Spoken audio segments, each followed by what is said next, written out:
மனித நேயம்ங்கிறத பற்றி சொல்லுவாங்க. மனித நேயம் ஏன்னா ஒரு கணவன் கணவனாக இருக்கணும், மனைவி மனைவியாக இருக்கணும்.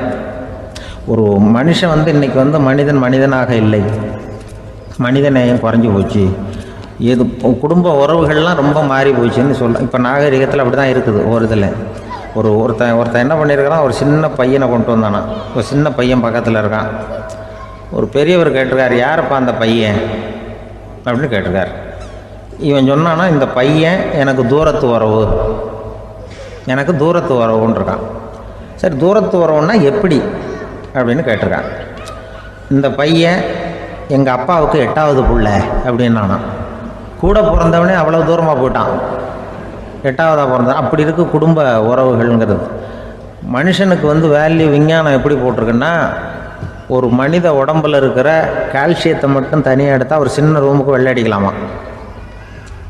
ஒரு மனுஷ உடம்புல இருக்கிற பாஸ்பரஸை மட்டும் தனியாக எடுத்தால் ஒரு 40 நெருப்பு வச்சு தயார் பண்ணலாம். ஒரு மனுஷ உடம்புல இருக்கிற இந்த கொழுப்பு சத்தை மட்டும் தனியாக எடுத்தால் ஒரு 7 சோப்பு கட்டி தயார் பண்ணலாம். அதுமாதிரி ஒரு மனுஷ உடம்புல இருக்கிற இரும்பு சத்தை மட்டும் தனியாக எடுத்தால் ஒரு 2 அங்குல அணி 2 செய்யலாம். இவ்வளவுக்கும் விலை போட்டால் 42 ரூபா 50 காசு. இதுதான் மனுஷனுக்கு விஞ்ஞானம் போட்டிருக்கிற விலை. அது எப்போ அது ஒசரும்னா, அவன் மனுஷனாக இருக்கிற வரைக்கும் இருக்கிறப்ப. அதுவும் செத்து போனால் அதுவும் கிடையாது, செத்து போனால் அதுவும் குறைஞ்சிரும். மிருகங்களுக்கெல்லாம் அப்படி இல்லை, செத்ததுக்கு அப்புறம் விலை கூடும். அங்கெல்லாம் எல்லா ஊர்லேயும் பார்த்திங்கன்னா உயிர் கோழி 50 ரூபா, உரிச்ச கோழி 60 ரூபான்னு போட்டிருக்கோம். செத்ததுக்கு அப்புறம் 10 ரூபா அதிகம். மனுஷனை நீ உயிர் மனுஷன் 42 ரூபா 50 காசு, செத்ததுக்கு அப்புறம் 52 ரூபான்னா நீயே வச்சுக்கிடாது, எனக்கு இது கண்டு போடும். அவன் எப்போ அவனுக்கு வேல்யூ கூடும்னா, மனிதன் மனிதனாக வாழும்பொழுது தான் வேல்யூ கூடும். குடும்பத்தில் அந்த அந்த பாசத்தோடு வாழணும்னு கடவுள்கிட்ட கேட்டு சொன்னாங்களே, அதுதான். இந்த சமூகங்கிறதும் ஒரு பெரிய குடும்பம்தான். அதனால தான் இந்த நாட்டுக்குள்ள பெருமையை எல்லாரும் ஒற்றுமையாக இருந்தால் எதையும் சாதிக்கலாம்ங்கிறது தான் இந்த நாட்டுக்குள்ள பெருமை. அப்படி நிரூபித்தோம். அதனால் சமூகங்கிறதும் ஒரு குடும்பம் மாதிரி இருக்கிறது தான் பெருசு.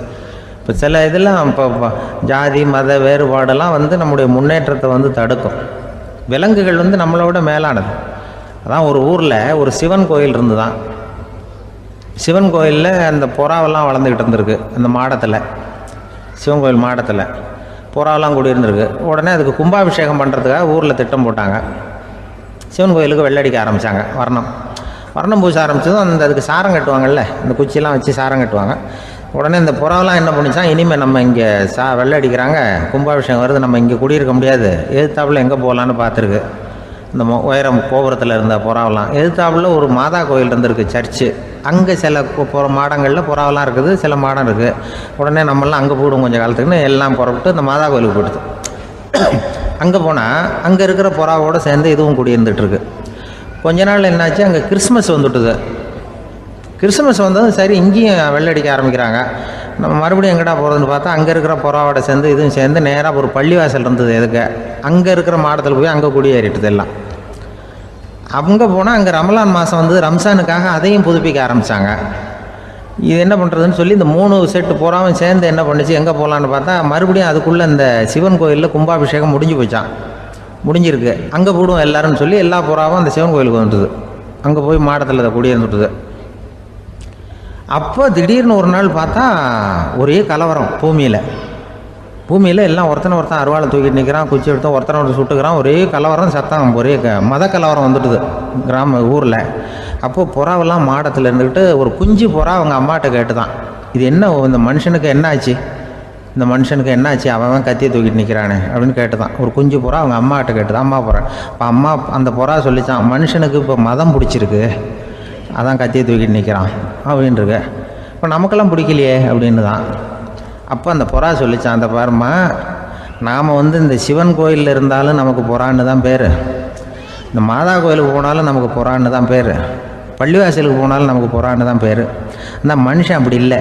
அவன் இங்கே இருக்கிற வரைக்கும் இந்துன்னு சொல்லுவான், அங்கே மாதா கோயில் இருந்தான்னா கிறிஸ்தவன்னு சொல்லுவான், பள்ளிவாசலில் இருந்தான்னா முஸ்லீம்னு சொல்லுவான்.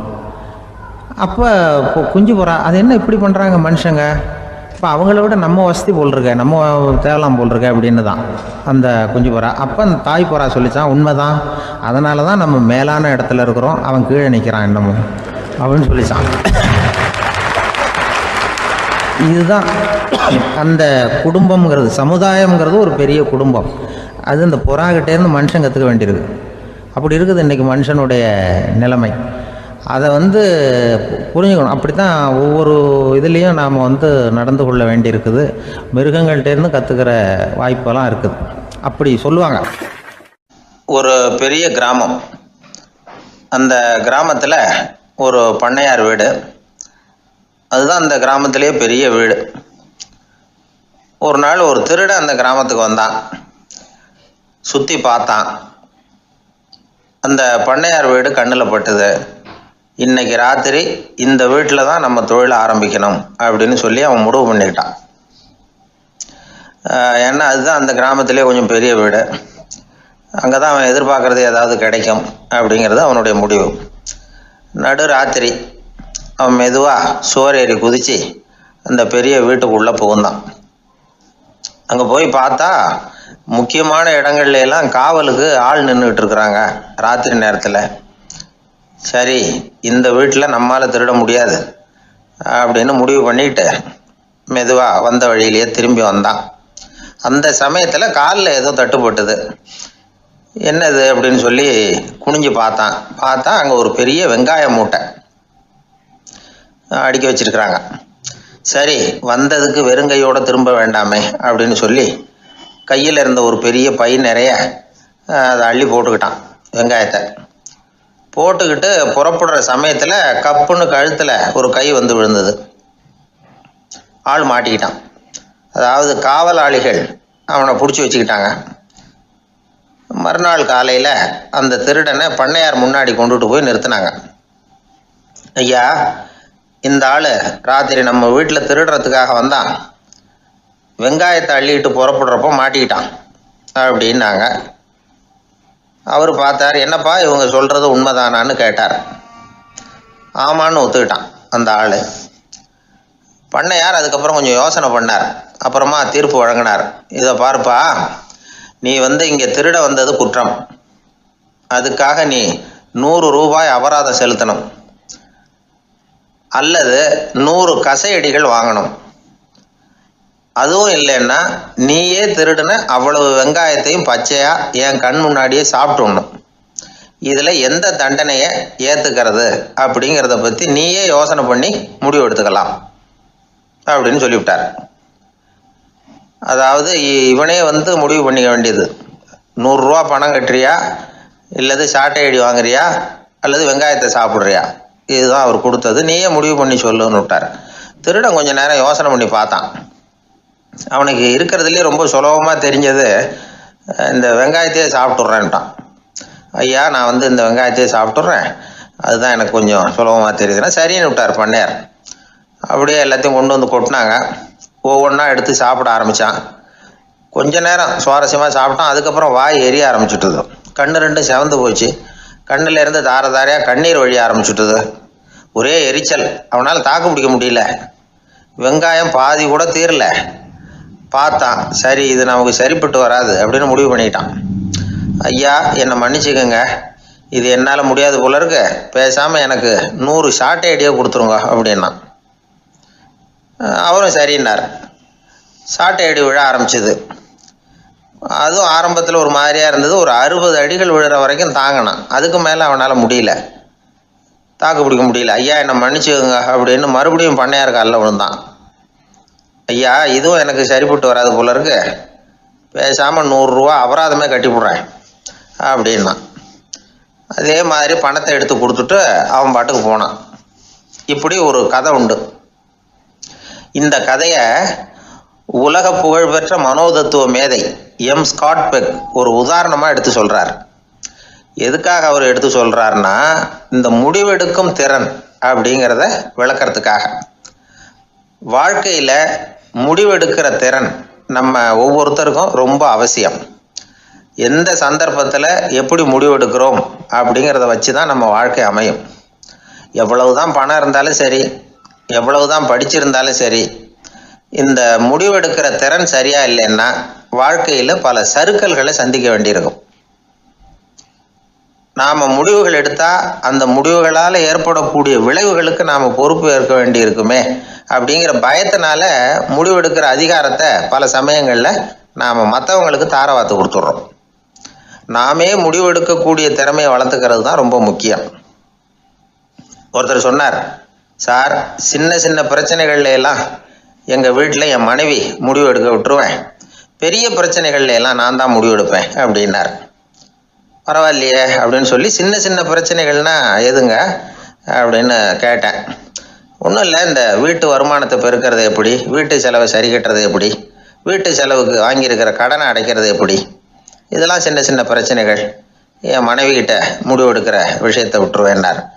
பெரிய பிரச்சனை தான் நான் எடுத்துக்குவேன்னார். அப்படின்னா பெரிய பிரச்சனைன்னா எது சார் அப்படின்னு கேட்டேன். அது என்னென்னா, இந்த உலக பொருளாதாரத்தை மேம்படுத்துறது எப்படி, 21ஆம் நூற்றாண்டில் என்னென்ன சவால்களை சந்திக்க வேண்டியிருக்கும் உலகம், இதெல்லாம் நான் பார்த்துக்குவேன் அப்படின்னார். பாருங்கள், இது பிரச்சனைகள்லேருந்து தப்பிக்கிற வழி. அதனால் வாழ்க்கையில் பிரச்சனைகளை சந்திக்கிறதுக்கு தயங்கப்படாது.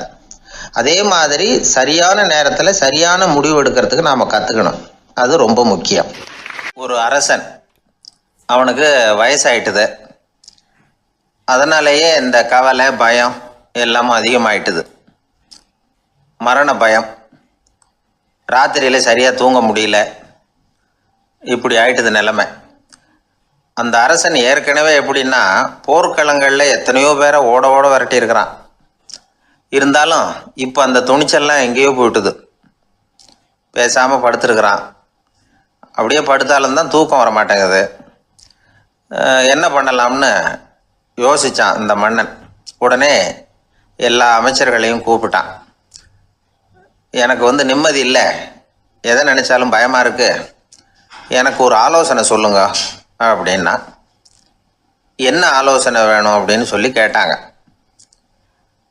எனக்கு ஒரு நெருக்கடியான சந்தர்ப்பம் ஏற்பட்டு போச்சுன்னு வச்சுக்கோங்க.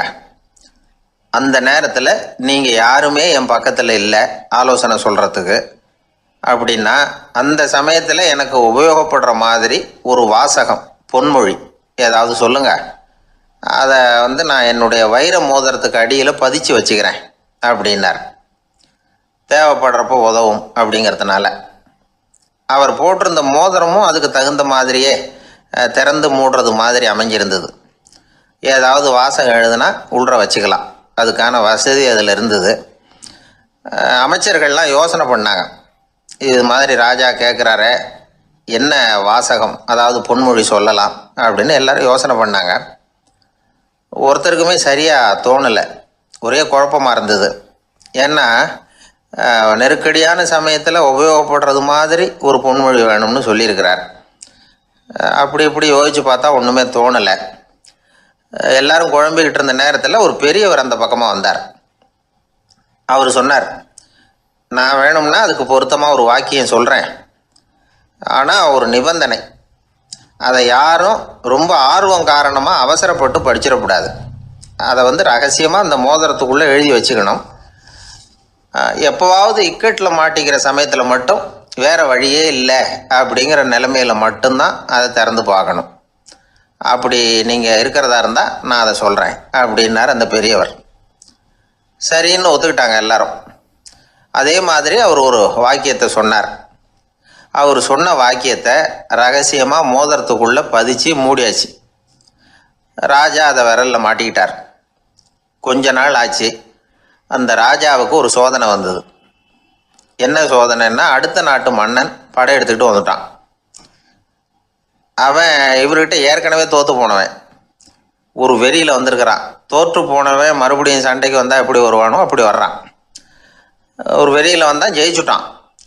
என்னாச்சு, இவரோட நிலைமைன்னா நாட்டை இழந்துட்டார், எல்லாத்தையும் இழந்துட்டார்.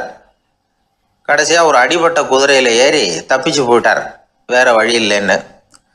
பின்னாடி துரத்திக்கிட்டு வராங்க. இவர் ஒரு மலை உச்சிக்கு போயிட்டார், அதுக்கும் அப்பால் போக முடியாது, ஏன்னா அந்த பக்கம் பயங்கர பள்ளம்.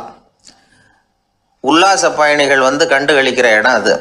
ஆனால் இவருக்கு அது சாவு பயணத்தின் வாசல், திரும்பவும் முடியாது, அவ்வளவு குறுகிய பாதை அது, வேறு வழியே இல்லை. இந்த நேரம் சூரிய ஒளி மோதிரத்தில் பட்டு மின்னிச்சு. உடனே இவருக்கு ஞாபகம் வந்தது. மோதிரத்தை திறந்து படிக்கிறார். அதில் இருந்த வாசகம், இந்த நிலையும் மாறிவிடும், this too will pass away. அவருக்கு ஒரு தைரியம் வந்தது. பின்னாடி வந்தவங்களும் திசை மாதிரி வேற எங்கேயோ தேடி போயிட்டாங்க. அவங்க விரட்டிக்கிட்டு வரலன்னா இவ்வளவு அழகான ஒரு இடம் இருக்கிறதே எனக்கு தெரியாமல் போயிருக்குமேன்னு நினைச்சார். இவ்வளவு அழகை ரசிக்கிறதுக்காக ஒரு நாட்டையே கூட இழக்கலாம்னு தோணுச்சு அவருக்கு. அமைதியாக அந்த அழகை ரசித்தார். எதிரிகள்லாம் எங்கேயோ போயிட்டாங்க. மன்னர் நாடு திரும்பினார். மறுபடியும் படைகளை திரட்டினார். கொஞ்ச நாளில் படை எடுத்துக்கிட்டு போனார். யாருக்கிட்ட தோற்று போனாரோ அவரையே வெற்றி கண்டு திரும்பி வர்றார். வரவேற்பு விழா பிரமாவப்படுது. ஆடல் பாடல் கோலாகலம். இதை பார்த்ததும் அந்த ராஜாவுக்கு தலைகால புரியல. நம்மளை இனிமேல் யாராலையும் ஜெயிக்க முடியாதுன்னு நினைச்சார். அகம்பாவம் லேசாக எட்டி பார்த்தது. இப்போ மறுபடியும் சூரிய ஒளிப்பட்டு மோதிரம் மின்னிச்சு. அதை திறந்து மறுபடியும் படிக்கிறார்.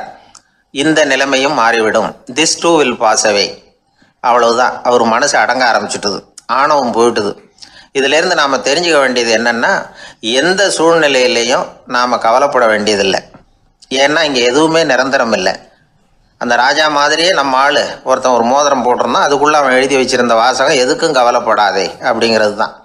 ஒரு நாள் பயங்கரமான கவலையோடு உட்காந்துருந்தான். பக்கத்தில் இருந்தவங்க சொன்னாங்க, இது மாதிரி சந்தர்ப்பத்தில் தான் நீ உன் மோதிரத்தை திறந்து பார்க்கணும்னாங்க.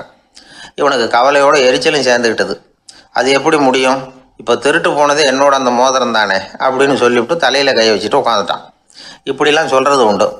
இருந்தாலும் நாம் எந்த சூழ்நிலையிலையும் கவலைப்பட வேண்டியதில்லை அப்படிங்கிற உண்மையை புரிஞ்சுக்கணும்.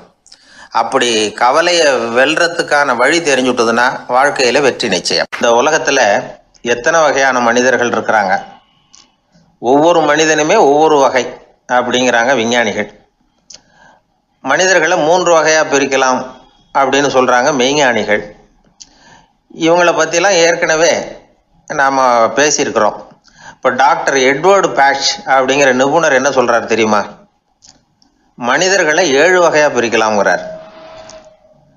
மனிதர்களின் மனநிலை அடிப்படையில் அவங்கள 7 விதமாக வகைப்படுத்துகிறார் அவர். சரி, அது என்ன 7 வகை? முதல் வகை என்னன்னா, பயந்த குணம் உள்ளவங்க. சார் ரொம்ப பயந்த சுபாவம், வீட்டில் கூட வாயே திறக்க மாட்டார், சாப்பிட போகிறப்ப மட்டும்தான் கொஞ்சம் வாயை திறப்பார், அப்புறம் மூடிக்குவார் அப்படின்னு சில பேரை பற்றி நாம் பேசிக்கிறது உண்டு. இவங்கெல்லாம் இந்த வகை, அதாவது பயந்த குணம் உள்ளவர்கள் அப்படிங்கிற முதல் வகை. சரி, 2வது வகை என்னன்னா, சஞ்சலப்படுகிறவர்கள். எதுக்கு எடுத்தாலும் கலக்கம், குழப்பம், இப்படியே காலம் தள்ளிட்டு இருப்பாங்க. பல பேர் பார்த்துருப்பீங்க. அவங்கெல்லாம் இந்த வகை. 3வது வகை என்னன்னா, யதார்த்த உலகை மறந்து கற்பனை உலகத்திலேயே மிதக்கிறவங்க. இளைஞர்கள், கவிஞர்கள், இப்படி பல பேர் இருக்கிறாங்க. எப்போ பார்த்தாலும் கற்பனை உலகத்திலேயே மிதந்துக்கிட்டு இருப்பாங்க. கிட்டத்தில் போய் என்னங்க ஒரு மாதிரியாக இருக்கிறீங்க அப்படின்னு கேட்டு பாருங்க. அவங்களெல்லாம் ஏதோ ஒரு அற்ப புழுவை பார்க்குறது மாதிரி அவங்கள பார்ப்பாங்க. அதுவும் அந்த வானத்து நிலாவை பாருங்கள், அது என்னை வா வான்னு கூப்பிடுது, எனக்கு சீக்கிரத்தில் ஒரு நாள் சிறகுகள் முளைக்கும், சிறகடித்து வானத்தில் பறந்து போவேன், அந்த செல்ல நிலாவை கொஞ்சிவிட்டு வருவேன், இப்படிலாம் பேசிகிட்டு இருப்பாங்க.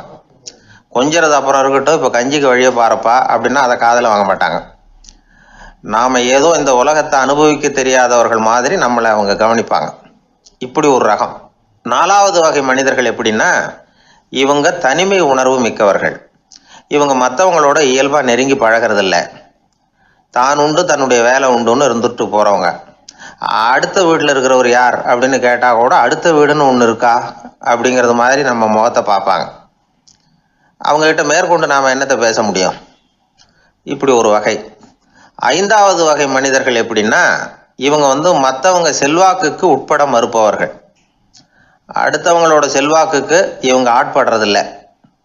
நான் யார் தெரியுமான்னு கேட்டால் அதை தெரிஞ்சுட்டு எனக்கு என்ன ஆக போகுதும்பாங்க. இவங்கெல்லாம் அந்த ரகம். 6வது வகை மனிதர்கள் எப்பவும் எதுலேயும் பற்று இல்லாமல் இருக்கிறவங்க. இது ஒரு துறவு மனப்பான்மை. இயல்பாகவே சில பேர் இப்படி உண்டு. அவங்களுக்கு எதுலேயும் ஒரு ஈடுபாடு இருக்காது. அப்படிப்பட்டவங்கெல்லாம் 6வது வகை. 7வது வகை மனிதர்கள் மற்றவங்க கவலையை தன்னுடையதாக ஆக்கிக்கிட்டு கவலைப்படுறவங்க. இவங்கெல்லாம் மகாத்மாக்கள். தாம் வேறு அடுத்தவங்க வேறு அப்படிங்கிற எண்ணம் இவங்களுக்கு வர்றதில்லை. அதனால் அடுத்தவங்களுக்கு ஒரு துன்பம் வந்ததுன்னா இவங்களால சும்மா இருக்க முடியறதில்லை. ஆக கூடி இப்படி 7 விதமான மனிதர்களை அடையாளம் காட்டுறார் அந்த நிபுணர். இதில் நாம் எந்த வகையில் வர்றோம் அப்படிங்கிறத நாம தான் அடையாளம் கண்டுபிடிக்கணும். எனக்கு தெரிஞ்ச ஒரு மனிதர் உண்டு. அவர் ஒரு வித்தியாசமான வகை. எதையும் நடைமுறை சாத்தியமாக சிந்திக்கிறவர். எப்பவும் அடுத்தவங்களும் நல்லா இருக்கணும், நாமும் நல்லா இருக்கணும் அப்படின்னு ஆசைப்படுறவர். அவருக்கு ஒரு சமயம் திடீர்னு உடம்பு சுகம் இல்லாமல் போயிட்டுது. டாக்டர்கிட்ட போனார், பணம் கொடுத்தார், வைத்தியம் பார்த்துக்கிட்டார். அவர் எழுதி கொடுத்த மருந்து சீட்டை வாங்கினார். ஒரு மருந்து கடைக்கு போனார், பணம் கொடுத்தார், மருந்து வாங்கினார். அதை எடுத்துகிட்டு வீட்டுக்கு வந்தார். அதுக்கப்புறம் அந்த மருந்து அவர் சாப்பிட்ணும்ல, சாப்பிடவே இல்லை, அப்படியே சும்மா வச்சுட்டார். அவரை பார்த்து கேட்டேன், ஏன் சார் இப்படி பண்ணுறீங்க, வீண் செலவு தானே இது, நீங்கள் ஏன் டாக்டர்கிட்ட போய் பணம் செலவு பண்ணுனீங்கன்னு கேட்டேன். அவர் சொன்னார், டாக்டர் வாழணும் இல்லையா, அதனால தான் அப்படின்னார். சரி, அப்புறம் ஏன் மருந்து வாங்கினீங்க அப்படின்னு கேட்டேன். மருந்து கடைக்காரர் வாழணும் இல்லையா, அதனால தான் அப்படின்னார். சரி, அப்புறம் ஏன் வாங்கின மருந்து சாப்பிடாம வச்சுட்டீங்க அப்படின்னதுக்கு, நான் வாழணும் இல்லையா, அதனால தான் அப்படின்னார். இவர் வாழ்க்கையை புரிஞ்சுக்கிட்டவர். இப்படி வாழ்க்கையை புரிந்து கொண்டு வாழ தெரிஞ்சுக்கணும். எந்த வகை மனிதர் நாம் அப்படிங்கிறத புரிஞ்சுக்கிட்டு வாழ்ந்தோம்னா வாழ்க்கையில் வெற்றி நிச்சயம். குடும்பத்தில் ஒருத்தர் அனுசரிப்பு தன்மைங்கிறது ரொம்ப அவசியம். கணவன் மனைவின்னா அனுசரித்து போகணும்னு சொல்லுவாங்க. அதாவது ஒரு கணவன் அதுக்காக தான் அந்த காலத்துலலாம் ஒரு வீட்டுக்கு வந்து மாப்பிள்ளை தேடுறதுங்கிறது ஒரு பெரிய குடும்பத்தை நிர்வகிக்கிற அளவுக்கு ஒரு கணவனாக வரக்கூடிய எப்படி இருக்கணும் அப்படின்னா, அந்த காலத்தில் புலி வேட்டைக்கு போகணும். ஒரு பொண்ணுக்கு மாப்பிள்ளை தேடுறதுன்னா நம்ம தமிழ் பழக்கம் என்னென்னா, காட்டுக்கு போய் ஒரு புலியை வேட்டையாடிட்டு வரணும். அந்த புலி பல்லு அல்லது நகத்தை கொண்டுட்டு வரணும் அந்த இளைஞன். அதை வந்து வீட்டில் கொடுப்பான். அதை தான் கட்டி அதை வந்து இதாக கட்டுவாங்க, மாலையாக போடுவாங்க, தாலியாக கட்டுவாங்க. அதாவது வீரம் இருக்கா பையனுக்குன்னு பார்ப்பாங்க. ஒரு பொண்ணு வேணும்னா நீ முதல்ல வீட்டுக்கு பொண்ணு கேட்க போகக்கூடாது, காட்டுக்கு போகணும், போய் புலியை கொண்டு வா, அதுக்கப்புறம் தான் உனக்கு பொண்ணு அப்படின்னு சொல்லுவாங்க. இப்போவெல்லாம் ஏன் போகிறது இல்லைன்னா, இப்போலாம் ஒருத்தனை வந்து காட்டுக்கு போய் புலிப்பல் கொண்டு வரனா புலி தான் மாப்பிள்ளையாக வரும். அதனால தான் இப்போ போகிறதில்ல யாரும் காட்டுக்கு. அப்போ வந்து பெண்களும் வந்து ரொம்ப வீரமாக இருந்தாங்க. பெண்கள் மூலம் அந்த காலத்தில் எப்படின்னா, முறத்தாலேயே புலியை துரத்துவாங்களாம். நம்ம பழைய பாட்டிலெல்லாம் பார்த்துருப்பீங்க, முறத்தால் புலியை விரட்டினாங்கன்னு வரும் பழைய பாட்டை. ஒரு அந்த அளவுக்கு பெண்களுக்கு வீரம். இப்போ கல்யாணம் ஆகி இந்த காலத்தில் ஒரு கணவனை வந்து விரட்டிட்டு வந்தாங்களாம் முறத்தை எடுத்துக்கிட்டு. ஒரு மனைவி, அவன் பயந்துட்டு வெளில ஓடி வரான், பின்னாடி முறத்தை எடுத்துகிட்டு அந்த அம்மா ஓடி வருது. இவனை தனியாக பிடிச்சி கொண்டு போய், என்னப்பா இந்த மனைவிட்டு இப்படி பயந்து ஓடி வரையே, முறத்தால் துரத்துறா இப்படி வரையே அப்படின்னு தான் அவன் அப்படியே தடுமாறிக்கிட்டு, அதெல்லாம் ஒன்றும் இல்லை, அவன் என்னை புலியாக நினைக்கிறா அப்படின்னு ஒரு பெருமையாக சொல்லிட்டானான். அந்த காலத்தில் புலியை தான் முறத்தால் விரட்டினாங்க, இப்போ புருஷனை விரட்டுறாங்க அப்படின்னு சொல்லி. அப்படி அந்த காலத்தில் வந்து கணவனுக்கு ஒரு குடும்பத்தை நிர்வகிக்கிற திறமை இருக்கா, உடல் வலிமை தான் முக்கியம். இப்போ கூட மதுரை பக்கத்தில் ஐயாவுக்கு தெரியும், அந்த இளவட்டக்கல்லுன்னு ஒரு ஊருக்கு ஊர் எல்லையில் கிடக்கும். ஊர் எல்லையில் ஒரு பெரிய கல் கிடக்கும். அந்த ஊருக்கு பொண்ணு கேட்க போகிறவங்க அந்த கல்லை தலைக்கு மேலே தூக்கி காட்டணும், அப்படியே தூக்கி தலைக்கு மேலே வசதி கீழே போடணும். அந்த வலு இருந்தால் தான் நீங்கள் அந்த ஊருக்குள்ளேயே போகலாம், பொண்ணு கேட்குறதுக்கு போகலாம். இல்லைன்னா நீ திரும்பி போக வேண்டியதான். அந்த வலிமை இருக்கா மாப்பிள்ளைன்னு பார்க்குறாங்க. இளவட்டக்கல்லுன்னு பேர். அப்போ என்ன பண்ணாங்கன்னா, ஒரு 1000 வருஷத்துக்கு முன்னாடி அந்த கல்லை தலைக்கு மேலே தூக்கி கீழே போடுவாங்களாம். ஒரு 500 வருஷத்துக்கு முன்னாடி அப்படி கொஞ்சம் தூரம் இடுப்பு அளவுக்கு தூக்கி கீழே போட்டுக்கிட்டு இருந்துருக்குறாங்க. அதுக்கப்புறம் ஒரு 100 வருஷத்துக்கு முன்னாடியெல்லாம் அப்படி முழங்கால் அளவுக்கு அப்படி தூக்கி போட்டால் போகிறோம்னு வச்சுருந்தாங்களாம். இப்போ நான் அந்த ஊருக்கு என் கூட பழனிசாமின்னு ஒருத்தர் இருக்கார். அவர் போய், உனக்கு எப்படிப்பா இந்த ஊரில் கல்யாணம் ஆச்சு அப்படின்னா, இப்போலாம் நாங்கள் தொட்டு கும்பிட்டா போகிறோம், அதை அசைக்கிறது கூட இல்லை. அப்படி ஆகிட்டுது. ஒரு குடும்பத்தை கணவனாக வரப்போகிறவனுக்கான தகுதி அந்த காலத்தில் அப்படி இருந்து தான். அப்படி வந்து கணவன் வந்து தேர்ந்தெடுக்கிறது, குடும்ப தலைவனை தேர்ந்தெடுக்கிறது ஒரு பெரிய காரியம். ஒரு பெரிய செல்வந்தர் போட்டி வச்சாராம், ஒரு நீச்சல் குளம், அதில் யார் வேணாலும் குதித்து அந்த பக்கம் போய் கரையேறலாம். அந்த நீச்சல் குளத்தில் விஷப்பாம்புலாம் கிடக்கு. யார் துணிஞ்சி அந்த விஷப்பாம்பு இருக்கிற குளத்தில் குதித்து அந்த பக்கம் போய் கரையேறானோ அவனுக்கு ஒரு 100 ஏக்கர் நிலம் கொடுப்பேன், அது வேண்டான்னா ஒரு 1000 ஆடு கொடுப்பேன், அதுவும் வேண்டான்னா என் பொண்ணை கொடுப்பேன் அப்படின்னு போட்டி வச்சார். அதான் மாப்பிள்ளையை தேர்ந்தெடுக்கிறதுக்கு அவர் ஒரு வழி, நீச்சல் குளத்தில் குதித்து கரையேறணும். இப்போ அந்த ஊரில் இருக்கிற இளைஞர்கள்லாம் வந்து பார்க்குறாங்க அந்த குளத்தில் குதிக்கணும்னு. ஆனால் குளத்தில் ஒரு விஷப்பாம்புலாம் கிடக்கு. இது என்ன பண்ணுறதுன்னு பார்த்தா யாருமே குதிக்கிறதுக்கு தைரியம் வரல. திடீர்னு ஒருத்தன் துணிஞ்சு குதித்தான், படப்படப்படன்னு அடிச்சுட்டு போய் அந்த பக்கம் கரையேறிட்டான். கரையேறின உடனே பரவாயில்லையே ஒரு ஆள் வந்துட்டான்னு சொல்லி அவனை அந்த இளைஞனை போய் பிடிச்சிட்டு வந்தாங்க. அந்த பெரியவர் கேட்டார், ஏப்பா இவ்வளவு பெரிய விஷப்பாம்பெல்லாம் கிடக்கிற நீச்சல் குளத்தில் நீ துணிஞ்சு குதித்து கரையேறி இருக்கிற, உனக்கு என்ன 1000 ஏக்கர் நிலம் கொடுத்துறவா, 100 ஏக்கர் நிலம் கொடுக்கவா சொல்கிறபடி அப்படின்னா, வேண்டாம் சார்ன்றான். ஓஹோ அப்படின்னா ஒரு 1000 ஆடு வேணுமா உனக்கு அப்படின்னா அதுவும் வேண்டாம் சார். ஓ அப்படின்னா என் பொண்ணு வேணுமா அப்படின்னா அதுவும் வேண்டாம் சாருங்கிறான். அப்புறம் எதுக்குடா குதிச்சுன்ட்டு என்ன உனக்கு என்ன தான் வேணும் அப்படின்னு கேட்டிருக்காரு. என்னை எவன் பிடிச்சி தள்ளி விட்டவன்னு தெரியணும் அப்படின்ட்டுருக்கான். அதுக்காக அவன் பார்த்துருக்கான். அப்படி இருந்தால் தான் துணிச்சல் வரும் இந்த காலத்தில். எதுக்கு இவ்வளவு சங்கடம்லாம் வச்சாங்கன்னா, ஒரு குடும்பத்துக்கு தலைவராக வர வேண்டிய ஒரு ஆள், கணவனாக இருக்க வேண்டியவனுக்கு துணிச்சல் இருக்கா, தைரியம் இருக்கா அப்படிங்கிறது பார்க்குறதுக்காக இப்படிப்பட்ட தேர்வு முறைகள்லாம் வச்சுருந்தாங்க அந்த காலத்துலலாம். இப்போலாம் கல்யாணம் பண்ணுறது ஆளுக்கு நேரில் பார்க்காமலே கூட கல்யாணம் நடக்குது இன்டர்நெட்டில். இப்போ சர்டிஃபிகேட் கேட்குறாங்க, நோய் நொடி இல்லாமல் இருக்காரா பார். காட்டுக்கெலாம் போக வேண்டாம், நேராக ஆஸ்பத்திரிக்கு போய் ஒரு சர்டிஃபிகேட் வாங்கிட்டு வா, உனக்கு ஒன்றும் வியாதி இல்லைன்னு ப்ரூவ் பண்ணு, அதுக்கப்புறம் பார்த்துக்கலாம், மற்றதை பேசுவோம் அப்படின்னு சொல்லி அப்படி இருக்குது நிலைமை. அதனால் குடும்பத்தில் அந்த கணவனாக இருக்கிற வேண்டியவனுக்கு